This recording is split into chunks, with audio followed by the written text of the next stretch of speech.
সবার আগে চলুন অতিরিক্ত করা বলতে ঠিক কি বোঝায় তা বোঝার চেষ্টা করি। নিশ্চয়ই যারা সীমা অতিরিক্ত করে আল্লাহ তাদের ভালোবাসেন না। কিন্তু আমরা সবাই জানি আল্লাহ আজ্জা ওয়া জাল্লা কোরআনে কাফির বা অকৃতজ্ঞদের নিন্দা করেছেন। আল্লাহ আজ্জা ওয়া জাল্লা তাদেরও সমালোচনা করেছেন যারা মুনাফিক এবং শিরকে লিপ্ত। কিন্তু কোরআনে ব্যাপকভাবে আলোচিত আরেকটি দল সম্পর্কে আমরা তেমন কোনো কথা বলি না, তারা হলো মুসরিফিন। প্রসঙ্গত আপনাদের অবগতির জন্য বলছি, সহজ কথায় মুসরিফিন হলো যারা সীমার অতিরিক্ত, প্রয়োজন অতিরিক্ত বা মাত্রাতিরিক্ত কিছু করে। ফেরাউনের জন্য এই পরিভাষাটি ব্যবহার করা হয়েছিল। কোরআনে বলা হয়েছে ওয়া আন্নাল মুসরিফিন হুম আসহাবুন নার, এবং সীমা লঙ্ঘনকারীরাই জাহান্নামী। তাই এটা আসলেই কঠিন একটা শব্দ। যারা অতিরিক্ত করে, মাত্রাতিরিক্ত করে, আর বেশি বা অতিরিক্ত করার বিভিন্ন পর্যায়ে রয়েছে। আল্লাহ তাআলা কোরআনে একজন নবীর উদ্ধৃতি দিয়েছেন যখন তিনি তার সম্প্রদায়কে উদ্দেশ্য করে বলছিলেন ওয়ালা তুতিউ আমরাল মুসরিফিন, এবং তোমরা সীমা লঙ্ঘনকারীদের নির্দেশের আনুগত্য করো না। সুতরাং দেখা যাচ্ছে সীমার অতিরিক্ত করা একটা ঘৃণিত খারাপ গুণ, আর বিষয়টা উপলব্ধি করা গুরুত্বপূর্ণ। আল্লাহ আজ্জা ওয়া জাল্লা আকাশের বর্ণনা দিতে গিয়ে বলেছেন আস-সামাআ রাফাআহা ওয়া ওয়াদাআল মিজান, অর্থাৎ তিনি আকাশকে সমুন্নত করেছেন আর তাতে তিনি পাল্লা স্থাপন করেছেন, ভারসাম্য স্থাপন করেছেন। মানে হলো পৃথিবী, চন্দ্র, সূর্য সব কিছু তার নির্দিষ্ট জায়গায় ভারসাম্যপূর্ণ উপায়ে স্থাপন করা হয়েছে। দিন রাতের সাথে ব্যালেন্স রক্ষা করে চলে। মহাকাশে যা কিছু আছে কুল্লুন ফি ফালাকি ইয়াসবাহুন, সবাই আপন আপন কক্ষপথে বিচরণ করে। এভাবেই আল্লাহ বিষয়সমূহ পছন্দ করেন। বিভিন্ন জিনিস একে অন্যের সাথে সঙ্গতি এবং ভারসাম্য বজায় রেখে চলুক। সূরা আর রহমানে আল্লাহ এই ব্যাপারটি বর্ণনা করার পর আরও যোগ করেন আল্লাহ তাতাগাউ ফিল মিজান, যাতে তোমরা ভারসাম্য লঙ্ঘন না করো, যাতে তোমরা ভারসাম্য রক্ষা করে চলো এবং কোনো কিছু সীমার অতিরিক্ত বা মাত্রাতিরিক্ত না করো। মহাকাশের সব কিছু ঠিক যেমন একটা ভারসাম্য এবং সমন্বয় বজায় রেখে চলছে, আমাদেরও সব কিছুতে ভারসাম্য বজায় রেখে চলা উচিত। আমাদের ব্যবসা বাণিজ্য, আমাদের চলাফেরা, চিন্তা পদ্ধতি সব কিছুতে ভারসাম্য রক্ষা করে চলা উচিত। সবার আগে চলুন অতিরিক্ত করা বলতে ঠিক কি বোঝায় তা বোঝার চেষ্টা করি। ইসরাফ শব্দের সাধারণ অর্থ হলো প্রয়োজনের অতিরিক্ত করা, মাত্রাতিরিক্ত করা। একটা উদাহরণ দিচ্ছি, রমজানের সময় ইফতার শুরু করার পূর্বে অনেকেই নিজের প্লেটে যত পারেন খাবার নিতে থাকেন। তখন মনে মনে ভাবেন এগুলো শেষ করা কোনো ব্যাপারই না, কিন্তু প্লেটের 25% খাবার শেষ করতেই আপনার পেট ভরে যায়। তাহলে দেখা যাচ্ছে আপনি যতটুকু খেতে পারবেন তার চেয়ে অনেক বেশি নিজের প্লেটে নিয়েছেন, কারণ আপনি ইসরাফে ভুগছেন। যা দরকার তার চাইতেও অনেক বেশি নিচ্ছেন, কারণ আপনার ক্ষুধার অনুভূতির ক্ষতিপূরণ করছেন। খাবারের ইসরাফ যেহেতু অনেক কমন, তাই আরেকটা উদাহরণ দিচ্ছি। যেমন ধরুন, মানুষ বিয়ে বা অন্য কোনো খাবার দাওয়াতে যায়, আর সেখানে হয়তো সারিবদ্ধভাবে সবাইকে খাবার সংগ্রহ করতে হয়, সবাইকে নিজ নিজ প্লেটে খাবার নিতে হয়। তো আপনার হয়তো মুরগির গোশত অনেক পছন্দের, তাই মুরগির গোশতের সামনে গিয়ে যত পারেন নিজের প্লেটে পুরতে থাকেন, কারণ পেছনে লম্বা লাইনের দিকে তাকিয়ে আশঙ্কা করেন যে পরের বার আসলে হয়তো আর পাবেন না। তাই এত বেশি পরিমাণে নিজের প্লেটে নেন, মনে হয় যেন এটা দিয়ে একটা রেস্টুরেন্ট খুলতে পারবেন। আপনি এমনটা করেন কারণ আপনি তখন ইসরাফে ভুগছেন। আপনি সবটা খেতে পারবেন না, তবুও অনেক বেশি আপনার প্লেটে নিয়েছেন। ইসরাফ শুধু প্লেটে অতিরিক্ত খাবার নেয়ার নামই নয়, বরং বেশি খাওয়াটাও ইসরাফ। আপনার পেট ইতিমধ্যেই ভরে গেছে, আপনি তবুও খাচ্ছেন। আপনি সারাক্ষণ কিছু না কিছু চাপাচ্ছেন, শুধু ভোগের উপরে আছেন। খাবারের ক্ষেত্রে আপনার যেটা খাওয়া উচিত নয় সেটা অনেক বেশি পরিমাণে ভক্ষণ করাটাও ইসরাফ। হ্যাঁ, শরীর ঠিকভাবে কাজ করার জন্য চিনি দরকার, শর্করা দরকার, কিন্তু সব কিছু একটা সহনীয় মাত্রায় থাকতে হবে। এখন আপনি যদি সারাক্ষণ চকলেট বা মিষ্টি জাতীয় খাবার খেতে থাকেন, ঠিক প্রকৃতিতে যেমন ভারসাম্য রয়েছে, ঠিক তেমনি আপনি যদি খাবারের ভারসাম্য বিনষ্ট করেন, একটার চেয়ে অন্যটা বেশি পরিমাণে খান, আপনার শরীরে এর বিরূপ প্রতিক্রিয়া দেখা দিবে।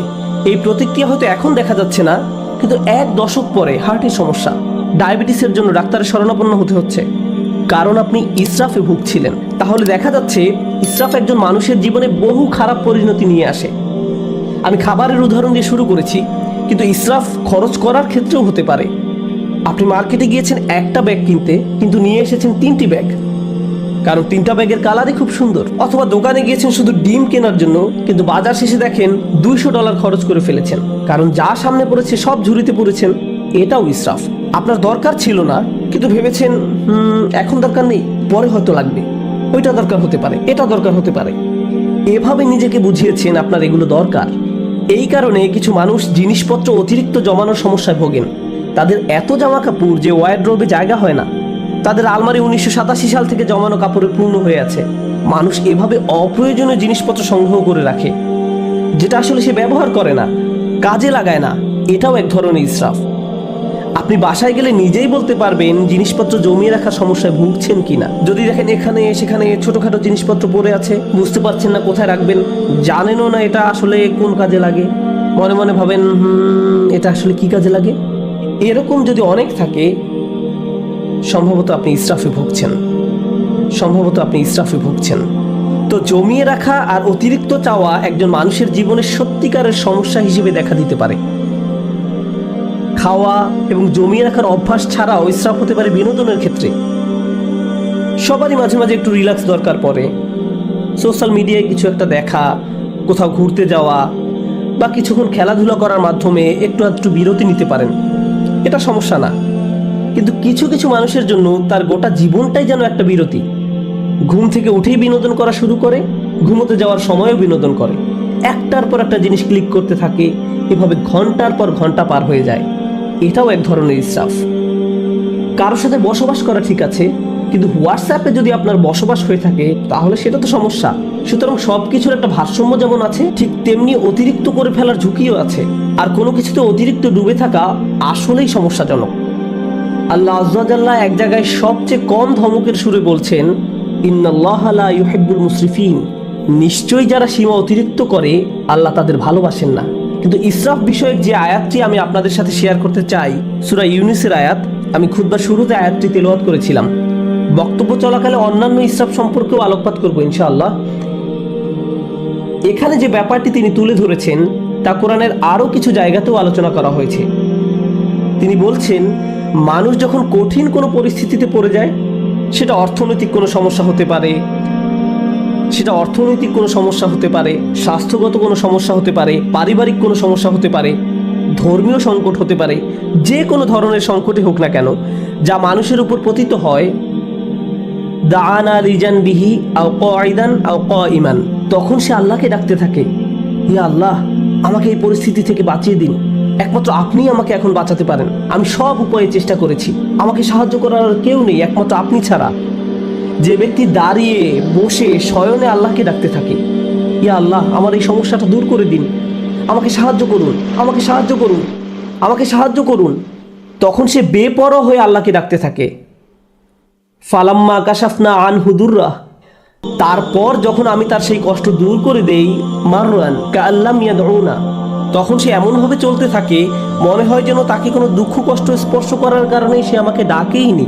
তাহলে দেখা যাচ্ছে যখন আপনি কোনো সমস্যায় পতিত হন তখন বেপরোয়া হয়ে আল্লাহকে ডাকতে থাকেন, কিন্তু আল্লাহ তাআলা যখন সমস্যাটি সমাধান করে দেন তখন পূর্বাবস্থায় ফিরে যান। তখন আমরা এমন আচরণ করি মনে হয় যেন আমরা আল্লাহর নিকট কোনো প্রার্থনা করিনি, আমাদের চোখ থেকে অশ্রু নির্গত হয়নি, কিন্তু আমরা ঠিকই তখন কেঁদেছিলাম। আর এখন আমাদের কষ্ট দূর করে দেওয়ার পর আমরা আল্লাহকে ভুলে গিয়েছি, নিজের মতো করে জীবনে চলা শুরু করেছি। আপনাদের মনে প্রশ্ন আসতে পারে যে এর সাথে তাহলে ইসরাফের সম্পর্ক কি? মনে হচ্ছে এর সাথে ইসরাফের কোনো সম্পর্ক নেই, কিন্তু আল্লাহ যেভাবে এই আয়াতের সমাপ্তি টেনেছেন তার সাথে এর সম্পর্ক রয়েছে। কাযালিকা যুয়িনা লিল মুসরিফিনা মা কানু ইয়ামালুন, এভাবেই যারা সীমার অতিরিক্ত করে তাদের জন্য তাদের কাজকর্মগুলোকে চাকচিক্যময় বানিয়ে দেওয়া হয়েছে। এই আয়াতটি আমাদের জীবনের খুবই গোপন একটা বিষয় সম্পর্কে জানান দিচ্ছে। আপনি যদি অমিতব্যয়িতার জিন্দেগি যাপন করেন, সেটা টাকার ক্ষেত্রে হতে পারে, এমন কাজে টাকা ব্যয় করা যেখানে ব্যয় করা উচিত নয়, মাত্রাতিরিক্ত বিনোদন যা সম্পর্কে একটু আগে বলেছি, অতিরিক্ত সামাজিকতা, অর্থাৎ আপনি সব সময় কারো না কারোর সাথে আড্ডা দিয়ে থাকেন, সব সময় বাইরে ঘুরতে যান, বন্ধুদের সাথে মৌজমাস্তি করতে থাকেন, সব সময় মানুষের সাথে কথা বলে সময় কাটান, ফলে ইবাদত করার যথেষ্ট সময় পান না। আপনি যাই করেন না কেন মাত্রাতিরিক্ত করেন। আপনার জীবনযাপন পদ্ধতি যদি এরকম হয়ে থাকে তাহলে সব সময় বিভিন্ন রকমের সমস্যায় পতিত হবেন, আপনার উপর বিভিন্ন কষ্ট আপতিত হবে। আপনারা যেহেতু পুরুষ, তাই পুরুষদের নিয়ে একটা উদাহরণ দিই। একজন পুরুষ হিসাবে আপনার উপর বিভিন্ন রকমের দায় দায়িত্ব আছে। আপনার বাবা মায়ের প্রতি দায় দায়িত্ব আছে, ভাই বোনের প্রতি দায়িত্ব রয়েছে, আপনার স্ত্রীর প্রতি দায়িত্ব রয়েছে, আপনার সন্তান সন্ততির উপর দায়িত্ব রয়েছে, তার উপর রয়েছে ধর্মীয় দায় দায়িত্ব, চাকরির দায় দায়িত্ব, অর্থনৈতিক দায় দায়িত্ব, বন্ধু বান্ধবের খোঁজ খবর নেয়া, নিজের শরীর ঠিক রাখা সহ নানান রকমের ব্যাপার চারিদিক থেকে প্রতিনিয়ত আপনাকে টানছে। এখন কেউ যদি সিদ্ধান্ত নেয় যে সে সব কিছু ভুলে শুধু তার স্বাস্থ্যের উন্নতি নিয়ে পড়ে থাকবে, পাল্লাটা এখন একদিকে নামিয়ে দিয়েছে। সে হয়তো ভালো স্বাস্থ্য অর্জন করবে ঠিকই, কিন্তু জীবনের অন্যান্য ব্যাপারগুলো তার জন্য নানান রকম সমস্যা বয়ে নিয়ে আসবে। অথবা কেউ বলল আমি শুধু আমার সন্তানদের যত্ন নিব, বাবা মায়ের কথা ভুলে যাব, তাদের কথা ভুলে যান, তাহলেও আপনার জীবনে বহু সমস্যা দেখা দিবে। তাই আমরা যদি একটা ব্যাপারের কুরবানি দিয়ে অন্য ব্যাপারগুলো নিয়ে পড়ে থাকি, সব সময় কিছু না কিছু থাকবে যা আপনার মনোযোগের দাবি জানাবে, যার ভারসাম্য রক্ষা করা প্রয়োজন। প্রতিবার যখন আমরা একটা কিছু অতিরিক্ত পরিমাণে করি, এর মাধ্যমে আমরা আসলে অন্য আরেকটা ব্যাপারকে অগ্রাহ্য করি, বঞ্চিত করি, কিছু একটার অধিকার আমরা অস্বীকার করি। ফলশ্রুতিতে আমাদের জীবন পথে নানান রকম সমস্যা এসে জড়ো হয়। তারপর আমরা আমাদের সমস্যা দূর করে দেওয়ার জন্য আল্লাহর কাছে দোয়া করি। আমরা যখন কোনো কষ্টকর সময় পতিত হই, তখন একটি বিষয় আমরা পরীক্ষা করে দেখতে পারি, কোথায় আমি অতিরিক্ত কিছু করেছি, কোন কাজে আমি বেশি আচ্ছন্ন হয়ে পড়েছিলাম, কোন ব্যাপারটা আমি উপেক্ষা করেছি, আর কোন ব্যাপারটায় আমি অতিরিক্ত মনোযোগ দিয়েছি। আমি কি কোনো কিছুতে বেশি করে ফেলেছি? এজন্যই কি আমি সমস্যায় পড়েছি?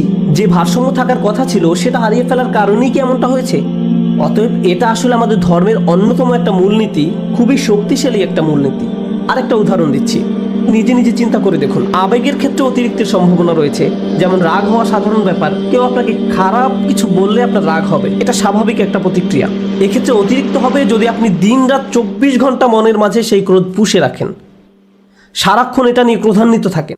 একটি পীড়াদায়ক কথা আপনাকে বলা হয়েছিল, আর আপনি কিনা সেই একটি কথা নিয়ে পড়ে রয়েছেন। আপনার চিন্তা ভাবনার সব কিছুতে এটাকে প্রভাব বিস্তার করতে দিয়েছেন। এর ফলে সব কিছুতে আপনার দৃষ্টিভঙ্গি পরিবর্তিত হয়ে গিয়েছে। কোনো কিছুই আপনাকে আর সুখী করে না, ভালো লাগে না। যেসব ব্যাপার আপনাকে কখনোই রাগান্বিত করতো না, সে ব্যাপারগুলো নিয়েও আপনি রেগে যান, সব কিছুতেই আপনি বিরক্তি প্রকাশ করেন। এমনটি যখন ঘটে, তখন আপনার আশেপাশের প্রিয়জনরা এর ফলে কষ্ট পায়। সুতরাং ধারাবাহিক একটা প্রতিক্রিয়া শুরু হয় এবং আপনি নিজেই একটা কষ্টে পতিত হন। কারণ একটা অনুভূতির ক্ষেত্রে আপনি ইসরাফ করেছেন, অনেক দূরে চলে গিয়েছেন। অন্য অনুভূতির ক্ষেত্রেও একই ব্যাপার ঘটেছে। যেমন মজা করা, কৌতুক করা বা মজা করা স্বাভাবিক আচরণ, কিন্তু আপনি যদি সারাক্ষণ হাসি ঠাট্টা করতে থাকেন, শেষে হয়তো কাউকে মনে কষ্ট দিয়ে বসবেন, কোনো কিছুতেই সিরিয়াস হতে পারবেন না। গুরুত্বপূর্ণ কিছু বলা হলো আর আপনি কিনা এটা নিয়ে মশকরা করতে থাকবেন। এর ফলে আপনি অন্য মানুষদের অনুভূতি উপলব্ধি করতে পারছেন না, তাদের প্রয়োজনটা আপনি বুঝতে পারছেন না। তাহলে ইসরাফ একজন মানুষের জীবনে বহু সমস্যা তৈরি করে। ইসরাফ নিয়ে আমার প্রিয় একটা দোয়া, যেটা সূরা আল ইমরানে এসেছে। আমি বহু কারণে এই দোয়াটি পছন্দ করি। তার একটি কারণ হলো, আল্লাহ আযজা ওয়া জাল্লা এমন কিছু মানুষের প্রশংসা করেছেন যারা রাসূলুল্লাহ সাল্লাল্লাহু আলাইহি সাল্লামের আগমনের বহু শতাব্দী পূর্বে তাদের নিজেদের নবীর সাথে নিয়ে আল্লাহ রাস্তায় যুদ্ধ করত। সেই মানুষদের নিজেদের নবী ছিল এবং তাদেরকে আল্লাহ রাস্তায় জীবন বিলাতে আহ্বান জানানো হতো। যুদ্ধে যাওয়ার পূর্বে তারা এই দোয়াটি করত, وما كان قولهم إلا أن قالوا রব্বানা ইগফির লানা যুনুবানা ওয়া ইসরাফানা ফি আমরিনা ওয়া সাব্বিত আকদামানা ওয়ানসুরনা আলাল কওমিল কাফিরিন। চারটা বিষয় চেয়ে তারা আল্লাহর নিকট দোয়া করত হাজার হাজার বছর পূর্বে। আল্লাহ দেখলেন এই দোয়াটি এতটাই কালোত্তীর্ণ এবং মূল্যবান যে তিনি দোয়াটিকে কোরআনের অংশ করে দিলেন। প্রথমত আল্লাহর রাস্তায় যুদ্ধ করা এই মানুষগুলো বলতো, হে আল্লাহ, আমাদের পাপগুলো ক্ষমা করে দিন। রব্বানা ইগফির লানা যুনুবানা, রব্বানা ইগফির লানা যুনুবানা, আমাদের ভুলগুলো, আমাদের লজ্জাজনক কাজগুলো ঢেকে দিন। দ্বিতীয়ত ওয়া ইসরাফানা ফি আমরিনা, এবং বিভিন্ন কাজে কর্মে আমাদের যে বাড়াবাড়িগুলো রয়েছে তাও ঢেকে দিন। জীবনের বিভিন্ন ক্ষেত্রে প্রতিটি সিদ্ধান্ত নেওয়ার সময় যে বাড়াবাড়িগুলো করেছি, সীমার অতিরিক্ত যা কিছু করেছি, সেগুলো মাফ করে দিন। তাহলে তারা তাদের পাপগুলোকে একটা সমস্যা হিসেবে দেখলেন এবং কাজে বাড়াবাড়িগুলোকে আরেকটা সমস্যা হিসেবে দেখলেন। জানেন, দিন পালন করার ক্ষেত্রে অতিরিক্ত করার সমস্যা দেখা দিতে পারে। কোরআন আমাদেরকে বলছে, লা তাগলু ফি দীনিকুম, তোমরা দিনের ব্যাপারে বাড়াবাড়ি করো না। দিন পালনের ক্ষেত্রে কিভাবে বাড়াবাড়ি হয়? যেমন একজন বলল, আমি কোরআন শিখতে চাই। আমি বললাম, চমৎকার, খুবই খুশি যে তুমি কোরআন শিখতে চাইছো। সে বলল, না, আমি দিনরাত 24 ঘন্টা কোরআন পড়তে চাই। আমি বললাম, একটু থামো, তোমার ফ্যামিলি আছে, তাদের প্রতি তোমার দায়িত্ব কর্তব্য রয়েছে, তোমার চাকরি আছে, তোমাকে তোমার ছেলে মেয়েদের দেখাশোনা করতে হবে, তোমার স্বামী বা স্ত্রীর জন্য সময় ব্যয় করতে হবে। না না, আমি শুধু আল্লাহর কালাম শিখতে চাই, আল্লাহর কালাম আমার জন্য যথেষ্ট, আল্লাহ তাদের দেখাশোনা করবে। আমি বললাম, যে বইটা তুমি সারাদিন পড়ছো সেটাই তোমাকে এই দায়িত্বগুলো পালন করার কথা বলছে। এভাবেও ইসরাফ ঘটে। একবার একদল বোনের সাথে আমার সাক্ষাৎ হয় যারা কোরআন অধ্যয়নে প্রচুর সময় ব্যয় করতেন। তারা দিনে হয়তো 16-17 ঘন্টা সময় ব্যয় করতেন কোরআন অধ্যয়নে। সে সময় দারুণ একটা ব্যাপার ঘটে। আমি তাদের উদ্দেশ্যে বক্তব্য দেওয়ার পূর্বে তাদের গ্রুপের একজনের মেয়ে এসে আমার সাথে দেখা করে। সে বলে, আপনি এখন এই গ্রুপের উদ্দেশ্যে বক্তব্য দিবেন? আমার আম্মু এই দলের সদস্য, আপনি কি একটু তাদের থামতে বলবেন? আমি বললাম, কি? সে বলল, কারণ আমি আমার আম্মুকে খুব মিস করি, তার সাথে আমার খুবই কম দেখা হয়। তিনি সব সময় পড়ালেখা করেন, বাসায় থাকলেও তার কানে হেডফোন থাকে এবং বলেন, আমাকে ডিস্টার্ব করো না। তিনি কোরআনের শব্দ পড়ায়, ব্যাখ্যা পড়ায় সব সময় ব্যস্ত থাকেন। আমি আশা করছি আপনি এই ব্যাপারে তাকে কিছু বলবেন। জানেন সবচেয়ে ভয়ঙ্কর ব্যাপার কি ছিল? সে আরও বলেছিল, আমার মায়ের কারণে আমার এখন আর কোরআন পড়ার কোনো আগ্রহ নেই। তারপর আমি যখন তাদের সামনে কথা বলতে গেলাম, আমি এই মেয়েটি সম্পর্কে কিছুই বললাম না। আমি বললাম, চলুন আজকে সবাই মিলে কিছু আয়াত অধ্যয়ন করি। তারপর আমরা কয়েকটি আয়াত পড়লাম। তার মাঝে কয়েকটি আয়াত ছিল, ওয়া ইলাস সামাই কাইফা রুফিআত ওয়া ইলাল জিবালি কাইফা নুসিবাত, এবং আকাশের দিকে কি লক্ষ্য করে দেখো না কিভাবে সেটা উঁচু করা হয়েছে, আর পাহাড়ের দিকে কি দেখো না কিভাবে তা স্থাপন করা হয়েছে। তারপর আমি জিজ্ঞেস করলাম, আপনাদের কে কে এই আয়াতগুলো অধ্যয়ন করেছেন? সবাই হাত তুলল। তারপর বললাম, আপনাদের কে কে পাহাড় পর্বত দেখেছেন? আপনাদের কে কে রাতের আকাশে তারা দেখেন? এমনটা করেছেন কখনো? তারা বলল, না না, আমাদের তো কোরআন পড়তে হবে। কিন্তু সেই কোরআনই তো আপনাদেরকে এসব করতে বলছে। কিন্তু কোরআনেই আফালাম ইয়াসিরু ফিল আরদ, তারা কি জমিনে ভ্রমণ করেনি? তারা কি আল্লাহর সুন্দর সৃষ্টি দেখেনি? আপনারা এই সম্পর্কে পড়তে চান কিন্তু কাজটি করতে চান না। অথচ আল্লাহ বলছেন বাহিরের পৃথিবী দেখার জন্য। অন্য কথা, এমনকি ধর্মীয় কাজে অতিরিক্ত করার সম্ভাবনা থাকে। এটা পরিহাসের ব্যাপার যে মানুষ কোরআন পড়ছে আবার একই সময় কোরআনের নির্দেশনাকে উপেক্ষা করছে। এমনটাও ঘটতে পারে। ইসরাফ আমাদের আবেগের বেলায় ঘটতে পারে। আমি সক্রিয় আবেগ, রাগের ব্যাপারে আগে কথা বলেছিলাম। ইসরাফ কিন্তু নিষ্ক্রিয় আবেগ, যেমন চুপ থাকার ক্ষেত্রেও ঘটতে পারে। যেমন ধরুন, কেউ হয়তো আপনার প্রতি বা আপনার পরিবারের কারো প্রতি অন্যায় করেছে, তখন আপনি ভাবলেন আমার ধৈর্য ধারণ করা উচিত, চুপ থাকা উচিত। এখন আপনার এই চুপ থাকার কারণে অন্যায়কারী একটার পর একটা অন্যায় করেই যাচ্ছে। আপনি ভাবছেন আমার ধৈর্যের পরীক্ষা হচ্ছে, আমাকে আরো বেশি চুপ থাকতে হবে। আপনার এই চুপ থাকার কারণে অন্যায় করার পরিমাণ এখন আরো 10 গুণ বৃদ্ধি পেয়েছে। আপনি এখানে ইসরাফ করেছেন। আপনার চিৎকার চেঁচামেচি করার দরকার নেই, আবার ব্যাপারটা নিয়ে অজ্ঞ থাকারও কথা নয়। আপনার তো অন্তত পক্ষে সত্যটা মুখ দিয়ে বলার দরকার ছিল, কালোকে কালো বলার দরকার ছিল, যা সত্যি তা বলা উচিত ছিল। ওয়াতাওয়াসাউ বিল হক বলতে তো এটাই বোঝায়, তারা একে অন্যকে সত্যের উপদেশ দেয়। বিষয়টা যেমন তাকে তেমনই বলা উচিত ছিল। যদি অন্যায় হয়ে থাকে, অন্যায় বলতে হবে, সরি মা, এটা ঠিক নয়, সরি বাবা, এটা ভুল, সরি আমার স্বামী বা স্ত্রী, তুমি ঠিক কাজ করনি। অন্যায় করলে বলতে হবে। আপনি যদি এই কাজটি না করেন, তাহলে আপনি নিজের বিরুদ্ধে ইসরাফ করলেন বা অন্য কারো বিরুদ্ধে করলেন। তাহলে দেখা যাচ্ছে স্থান, কাল, পাত্র ভেদে ইসরাফ বিভিন্নভাবে প্রকাশ পেতে পারে। আমি আপনাদের সকল ক্ষেত্রের উদাহরণ দিতে পারবো না। আপনাকে আপনার নিজের জীবনের দিকে সতর্ক দৃষ্টি ফেলতে হবে। কোথায় আমি অনেক বেশি করছি আর কোথায় আমি যথেষ্ট পরিমাণ করছি না, কোন জায়গা থেকে আমি ফোকাস কমিয়ে ফেলেছি। এমনকি ভালোবাসার ক্ষেত্রেও ইসরাফ ঘটতে পারে। আপনি কাউকে নিয়ে অতিরিক্ত মাত্রায় আচ্ছন্ন হয়ে পড়েন, অতিরিক্ত পরিমাণ ডুবে থাকেন। মা তার সন্তানের প্রতি মাত্রাতিরিক্ত আসক্ত হয়ে পড়ে। সব সময় সে তার ছেলের চিন্তায় মশগুল থাকে। কি করছে এখন, কি খেয়েছো, ভালোভাবে ঘুমিয়েছো, তুমি কি এখনো অফিসে, বাসায় আসবে কখন, বাসায় আসছো না কেন। সারাক্ষণ ছেলের চিন্তা তাকে ব্যস্ত করে রাখে। কোনো মা যদি এমনটা করে, তাহলে সে তার স্বামীর প্রতি কর্তব্য পালন করতে পারবে না। তাহলে সালাতে যেভাবে তার মনোযোগ রাখার কথা ছিল রাখতে পারবে না। তাহলে সে তার নিজের স্বাস্থ্যের যত্ন নেওয়ারও সময় পাবে না। এক্ষেত্রেও আমরা একই পরিণতি দেখতে পাচ্ছি। আপনি যখন একদিকে মাত্রাতিরিক্ত মনোযোগ দিবেন, তখন অন্য দিকগুলোর ভারসাম্য নষ্ট হবে। আর এই ভারসাম্য ঠিক রাখা সহজ ব্যাপার নয়। এজন্যই এই দোয়ার কথাগুলো আসলেই তাৎপর্যপূর্ণ। প্রথমে আমরা আল্লাহর কাছে আমাদের গুনাহ মাফের জন্য দোয়া করছি, তারপর আমরা দোয়া করছি আমাদের কাজকর্মে বাড়াবাড়িগুলো ঢেকে দেওয়ার জন্য। অন্য কথায়, যখনই আপনি কোনো কিছু মাত্রাতিরিক্ত করে ফেলছেন, নিশ্চয়ই এর ফলে অন্য কিছুর ভারসাম্য বিনষ্ট হয়ে গিয়েছে। ওয়াসাব্বিত আকদামানা, আমাদেরকে দৃঢ় পদ রাখুন, আমাদেরকে অবিচল রাখুন। সাব্বিত আকদামানা, পা সুদৃঢ় করুন। আমরা এখান থেকে কি শিখছি? ইসরাফ কি করে?